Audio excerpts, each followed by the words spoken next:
మంచిర్యాల జిల్లాలో మొన్నటి వరకు బాణుడి ప్రతాపానికి అల్లాడిన ప్రజలు తొలకరి జల్లులు కురియడంతో ఆనందం వ్యక్తం చేస్తున్నారు.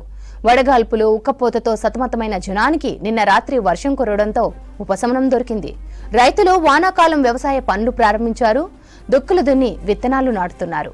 మంచిర్యాల పెద్దపల్లి జిల్లాలో వానాకాలం సాగుపై మరింత సమాచారం సాగర్ అందిస్తారు. వరకు బాణుడి ప్రతాపంతో ఇబ్బందులు పడ్డ జనం నిన్న రాత్రి తొలకరి జల్లులు పడడంతో కొంత ఉపశమనం కలిగింది. వాతావరణం కూల్గా మారింది. మంచిర్యాల జిల్లా ఆజీపూర్ మండలంలో ఉన్న వ్యవసాయ పనులు జరుగుతున్న ప్లేస్లో ఉన్నాము. ఈ తొలకరి జల్లులు పడడంతో రైతులు పెద్ద ఎత్తున ఇక్కడ పత్తి విత్తనాలు పెట్టడానికి సన్నద్ధమయ్యారు. ఇటు ఎడ్ల బండిలు తీసుకువచ్చి నాగలతో సాళ్లు వేస్తూ ప్రస్తుతం ఇక్కడ వ్యవసాయ పనులు అయితే జోరుగా కొనసాగుతున్నాయి. ఇక మంచిర్యాల జిల్లాలో 3,40,000 ఎకరాలు సాగవుతుంటే అందులో 1,50,000 వరకు వరి, 1,60,000 వరకు పత్తి పండించుతున్నట్లు తెలిపారు. అంటే మంచిర్యాల జిల్లాలో ఎక్కువగా వరి మన పత్తి పండుతుంది.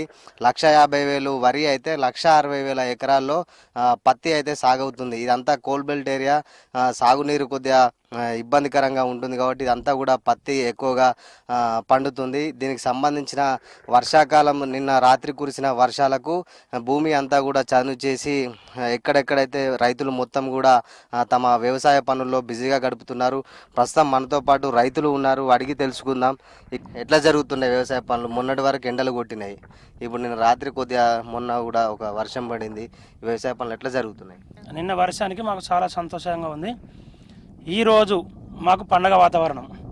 ఈ సందర్భంగా ఎద్దులతో తీసుకొచ్చి కూలీలు కానీ మేము కానీ వ్యవసాయం మాకు ఇలా పండగ రోజు 4-5 రకాల విత్తనాలు తీసుకొని వచ్చి చేను చదును చేసుకొని చేస్తున్నాం. అంటే మొత్తం ఇప్పుడు కూలీ రేట్లు ఎట్లున్నాయి? మీరు ఇప్పుడు ఎడ్లు తీసుకొచ్చారు, ఒక్కొక్క కూలీ రేట్లు ఎట్లా పడుతున్నాయి? ఏమన్నా పోయిన సంవత్సరం గత సంవత్సరం ఏమైనా లాభాలు వచ్చినాయా? పత్తి రేట్లు ఎట్లా ఉన్నాయి? పోయిన సంవత్సరం పత్తి రేటు ఏం లేదు. అంతకుముందు సంవత్సరం రేట్లు ఉన్నాయి కనుక పోయిన సంవత్సరం చేసాము. పోయిన సంవత్సరం ఆడికాడికి వచ్చింది. కొన్ని ఎకరాలలో లాస్ వచ్చింది. లాస్ వచ్చినా కవర్ చేసుకున్నాం. ఏదో వస్తుందని ఆశతో చేసుడే తప్ప ఏమి లేదు. ఇప్పుడు ప్రభుత్వం వరి రేట్లు 130 రూపాయలు పెంచింది. అట్లాగే పత్తికి కూడా కొంచెం వెసులుబాటు కల్పించి రేటు పెంచింది. ఎట్లా ఉండదు? పోయిన సంవత్సరం 10,000, అంతకుముందు 10,000 ఉన్నప్పుడు మాకు గిట్టుబాటు జరగలిగింది. ఈ సంవత్సరం పత్తి రేటు ఏం లేదు. ఏదో ఆశ కోసం 6,000, 7,000తో చేసుకున్నాం. ఆడికాడికి వచ్చింది. మాకు నూతనంగా ఏమైనా పెంచి వడ్లకు పెంచుతామన్నారు. మళ్ళీ సన్న వడ్లు అంటున్నారు. సన్న వడ్లకు రేటు మాకు గిట్టది. వాటికి ఎక్కువ ఖర్చు కావాలి. ప్లస్ వాటికి ఏంటంటే సన్న వడ్లు మా భూములలో తట్టుకోవు. ఏదో తిండికి 6 ఎకరం వేసుకుంటేనే ఇబ్బంది. ఇలా కొంచెం వాతావరణం చల్లగా అనిపించే పనులు నడిపిస్తాను. ఇక మరి దేవుడు దయించి కొడితేనేమో లాభపడతాం, లేకపోతే నష్టం. పోయిన సంవత్సరం ఈ వరకు వేసిరా? పత్తులు దవ్వినాం. రేట్లు ఎట్లున్నాయి? కూలీ రేట్లు ఇప్పుడు పిలుచుకున్న దొరుకుతుర్రా? కూలీలు దొరుకుతుర్రా? కూలీలు దొరుకుతుండ్రు కానీ వాళ్ళకు కూడా ఇబ్బందే కదా. తిండి తికానా లేక కైకిలు చేసుకున్నట్టు ఇబ్బంది పడతాను. ఇక ఇవాళ వెళ్తే వచ్చిండ్రు 10 మంది చేనులో పెడతాను. వాళ్ళకి 300 ఇస్తున్నాం. ఎడ్లకు కావచ్చు ఫుల్ డిమాండ్ ఉంది. ఎక్కడ చూసినా ఎడ్లు దొరుకుతలేవు. ట్రాక్టర్లతో ఎట్లుంటది? ఎంత తీసుకుంటారు మీరు? 2,500 అన్న. ఒక రోజుకు? ఒక రోజుకు పొద్దుంతా కష్టపడితే వస్తాయి. పొద్దున్న దాకా పోవాలి, ఇబ్బంది ఉంటుంది. వాటికి గడ్డి వేయాలి, మేపాలి. ఇవాళ రేపు ఎవరు ఉంచుకుంటలేరు, అన్ని అమ్ముతారు. మీరు ఏమేమి పంటలు వేస్తారు? మీరు పత్తి పొలం. ఇప్పుడు మరి పొలానికి మద్దతు ధర పెంచిరు గవర్నమెంట్, పత్తికి కూడా కొంచెం మెరిగింది. ఎట్లుంటది ఇప్పుడు? ఇక చూస్తారు కాదు వరకు. ఇప్పుడు అంటారు వచ్చిన పంట వచ్చేసరికి రేటు తగ్గిస్తుంది. అమ్మ, వర్షాలు కొట్టినాయి. నిన్న మొన్నటి వరకు ఎండలు ఉండే. ఎంత ముందు పనులు దొరికినాయా? ఇప్పుడు ఇయ్యాలనే వస్తున్నా? ఇయ్యాలనే వస్తాను పనికి. మాకు కూడా మరి కైకిలోలకు పెంచాలని అనుకుంటున్నాం. మేము పెంచాలి. మరి అన్ని పెరుగుతున్నాయి. నూనె ప్యాకెట్గా 200 ఉంటుంది. మరి మాకు కూడా పెంచాలని మేము అనుకుంటున్నాం. కూలీలు అందరం పత్తి ఏరేటప్పుడు కానీ పత్తి విత్తనాలు పెట్టేటప్పుడు కానీ కూలీలు దొరుకుతలేరు, ఎక్కువ రేట్లు తీసుకుంటారు అని రైతులు అంటారు. మీరు రేట్లు పెంచమంటారు. ఎట్లా మరి?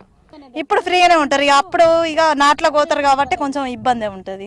మీకు పొలం ఉందా? ఏం లేదా? మాకేం లేదు, మేము కైకిలు వేస్తాం. అమ్మ, ఎన్నేళ్ళ నుంచి అయితే ఇట్లా కూలీ పని చేసుకుంటారా? ఇంకేం పనులకు పోతారు? కూలి పనులే.